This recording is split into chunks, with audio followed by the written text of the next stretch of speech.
Welcome to a new video. Today we are gonna analyze how Klopp's Liverpool controlled Guardiola's Manchester City. First, we are gonna see Liverpool's build-up structure.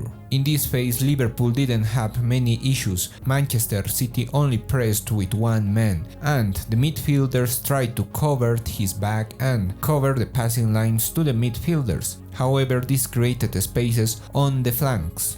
When the fullbacks had the ball, they were able to look for options since they had time and space. Therefore, with this kind of movements, they were able to jump Manchester City's first two lines of pressure.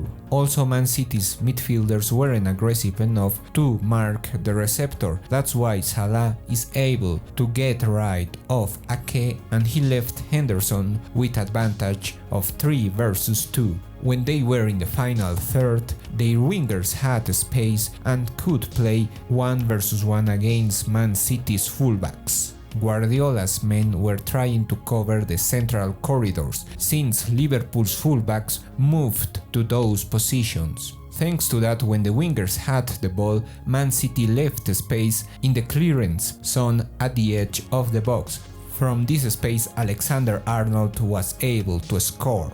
Following, we are gonna see Man City's build-up structure.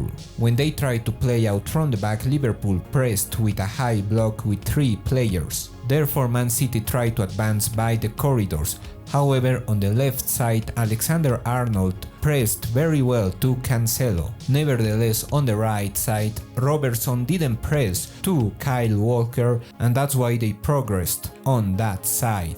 On offensive transition, Man City also tried to jump the first 2 lines of pressure of Liverpool. This happened when the fullbacks recovered the ball and played long balls to the strikers. Man City tried to look for these offensive transitions many times, since when Liverpool were able to drop back, it was difficult for Man City to find spaces because Klopp's wingers helped to their fullbacks. This video is brought to you by Mètrica Sports, the fundamental tool for every coach and analyst. Create and manage all your video analysis in one platform. Use coupon NasirSelad at checkout for a 10% discount. On the second half, the substitutions of Foden and Alvarez helped a lot to improve Man City.